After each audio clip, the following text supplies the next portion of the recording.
पहले भ्रष्टाचार के आरोप, फिर 14 घंटे तक चली सीबीआई रेड, उसके बाद अब लुकआउट नोटिस जारी किया गया है। दिल्ली के उप मुख्यमंत्री मनीष सिसोदिया जी हमारे साथ खुद मौजूद हैं। सर, आम आदमी पार्टी एक ऐसी पार्टी है जो कि भ्रष्टाचार के खिलाफ सामाजिक आंदोलन से जन्मी, लेकिन अब उसी पार्टी पर इतना बड़ा आरोप भ्रष्टाचार का लग रहा है। पहले स्वास्थ्य मंत्री है, अब आप पर आरोप है। भ्रष्टाचार के आरोप भी झूठे हैं। जो रेड की इन्होंने, उसमें भी कुछ नहीं निकला। मेरे घर से एक भी कोई ऐसी चीज़ नहीं निकली जिस पे सीबीआई कह सके कि भाई ये बात देखो, ये हमने पकड़ा भ्रष्टाचार का सबूत। और लुकआउट नोटिस तो मजाक है, मतलब 14 घंटे रेड में कुछ नहीं निकला। फिर आप, मैं कह रहा हूँ कि मैं यहीं बैठा हूँ, मेरे घर पे ही हूँ मैं, तो आप बताओ कहाँ आना है, मैं वहाँ जाता हूँ। लुकआउट नोटिस दे के क्या मजाक बना रहे हो, किसको क्या दिखाना चाहते हो? एक्चुअली इनका मकसद भ्रष्टाचार पे क्वेश्चन करना है ही नहीं, ये तो बहाना है। अगर इनको एक्साइज चोरी रोकने की इतना शौक था तो मैंने कहा ना कि गुजरात। इनको देखिए, ये लोगों को अच्छी क्वालिटी का कोल्ड प्रेस्ड ऑयल बेचते हैं और हर महीने लगभग 5 लाख कमाते हैं। आपको भी ये करना है, इनसे सीखना है। फ्रीडम ऐप को अभी डाउनलोड करें। में 10,000 करोड़ की एक्साइज चोरी हर साल कर रहे हैं, इन्हीं के लोग कर रहे हैं। और हुज ट्रेजेडी में लोग मर रहे हैं, उस पर बात करो ना, उस पर कराओ। वहाँ सीबीआई को दफ्तर खोलना पड़ेगा, पूरा हेडक्वार्टर खोलना पड़ेगा। प्रधानमंत्री जी जिस हाईवे से निकल के गए, हजारों करोड़ में बुंदेलखंड हाईवे बनाया, प्रधानमंत्री जी ने उद्घाटन किया, और जिस जगह उद्घाटन किया वो जगह 5 दिन बाद धंस गई बुरी तरह से। वो घोटाला नहीं है, क्योंकि वो तो इनके लोगों ने किया है। तो मेरा कहना यह है कि इनका कोई इंटरेस्ट नहीं है एक्साइज घोटाले में। इनका इंटरेस्ट केवल अरविंद केजरीवाल को रोकना है। इनका इंटरेस्ट इस बात को रोकना है कि ये मनीष सिसोदिया के साथ मिलकर, सत्येंद्र जैन के साथ मिलकर अरविंद केजरीवाल लगे हुए हैं, एजुकेशन ठीक करने में लगे हुए हैं, स्वास्थ्य को ठीक करने में। स्वास्थ्य मंत्री को जेल में डाल दो, एजुकेशन मिनिस्टर को जेल में डाल दो, तैयारी तो इस बात की है।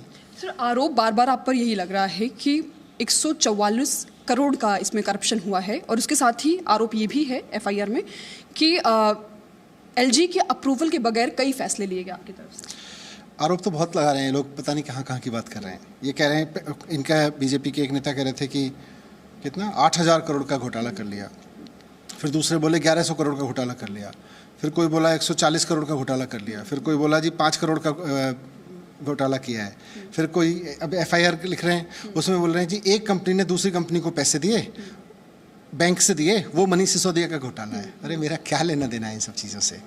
दुर्भाग्यपूर्ण है कि कोई आदमी आज इस देश में एजुकेशन पे काम करे, हेल्थ पे काम करे, उसके खिलाफ इस तरह की साजिशें रचना, यही 75 साल से लोग करते आ रहे हैं, इसीलिए हमारा देश तरक्की नहीं कर पाया। सर, आरोप ये लगा रहे हैं कि जो करप्शन हुआ है 144 करोड़ का तकरीबन, उस पर आप जवाब न देकर शिक्षा के क्षेत्र में किए गए काम को एक शील्ड की तरह इस्तेमाल कर रहे हैं, ऐसा आरोप लग रहा है, जिसमें करप्शन हुआ उस पर। जी, मेरे पास एफआईआर है, इसमें कहीं भी 144 करोड़, 144 की आपको फिगर नहीं मिलेगी। तो ये इसीलिए मैं कह रहा हूँ कि बात तो सब तरह की कर रहे हैं लोग। 8,000 करोड़, 1,000 करोड़, 144 करोड़, 30 करोड़, 50 करोड़, 100 करोड़, पता नहीं क्या क्या कर रहे हैं। एफआईआर में लिख रहे हैं कि सोर्सेज ने कहा कि एक कंपनी ने दूसरी कंपनी को कोई 1 करोड़ का ट्रांजैक्शन किया बैंक से, वो मनीष सिसोदिया का घोटाला है। मेरा क्या लेना देना है कंपनियों से, इनसे? और कर लो जांच। अब आपको लग रहा है वो गलत हुआ और मेरा है, आप कर लो जांच। जो आपने रेड की उसमें भी कुछ नहीं निकला, इसमें भी कुछ नहीं निकलना, इसलिए मैं डरता नहीं हूँ। सर, आप बार बार ये आरोप लगा रहे हैं केंद्र सरकार की मंशा पर और बीजेपी पर कि एक साजिश के तहत किया जा रहा है, लेकिन सवाल ये है कि आप ही बार बार इस बात का जिक्र करते हैं कि कई राज्यों में उनकी सरकार है, केंद्र में उनकी सरकार है, तो आपको क्या मंशा नजर आती है इसमें? मंशा साफ है कि भाई इनकी इतने राज्यों में सरकार है, इन्होंने आज तक किसी राज्य में स्कूल नहीं बनवाए। 75 साल हो गए इन लोगों को बदल बदल के सत्ता में आते हुए, इन्होंने कभी बेरोजगारी और महंगाई का कोई समाधान नहीं दिया।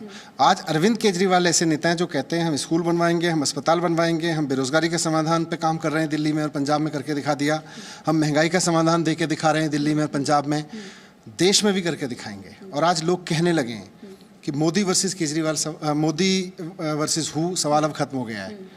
अब लोगों ने पूछना बंद कर दिया है। अब लोग कहते हैं भाई एक मौका केजरीवाल को देके देखना है। साल 2024 के लिए कैंपेन भी लॉन्च किया जा चुका है, लेकिन एक सबसे बड़ा सवाल कि एक दिल्ली मॉडल पेश करने की हर पूरे देश में कोशिश की जा रही है।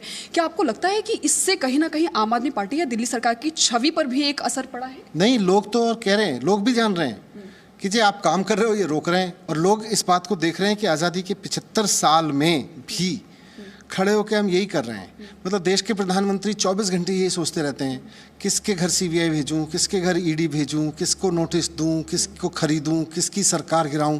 24 घंटे वो यही सोचते रहते हैं। वो सोचते ही नहीं कि देश में बेरोजगारी भी है, वो सोचते ही नहीं कि देश में महंगाई भी है, वो सोचते ही नहीं कि देश को स्कूल अस्पताल की जरूरत भी है। वो तो सीबी ईडीआई पैसा महंगा ये कर रहे हैं। इधर अरविंद केजरीवाल जी ने 24 घंटे यही सोचते रहते हैं कि भाई स्कूल कैसे खोले जाएं, इस पर इससे प्रॉब्लम हो रही है। सर, आपके गुजरात दौरे से महज 24 घंटे पहले लुकआउट नोटिस जारी किया गया। आपको लगता है कि इससे आपके चुनावी कैंपेन पर या जो देश के 130 करोड़ लोगों को जोड़ने की बात कर रहे हैं, इस पर कोई प्रभाव पड़ने वाला है? देखो, देश की जनता जब जुड़ती है तो जुड़ती है, और आज देश की जनता को अरविंद केजरीवाल के काम दिख रहे हैं।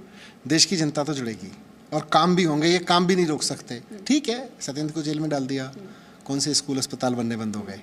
मुझे जेल में डाल देंगे, कौन से केजरीवाल जी के काम बंद होंगे? काम तो चलते रहेंगे, काम नहीं बंद होने देंगे। सर, एक अंतिम सवाल आपसे, आरोपों पर जवाब देने से बचने वाले आरोप पर आप क्या कहेंगे?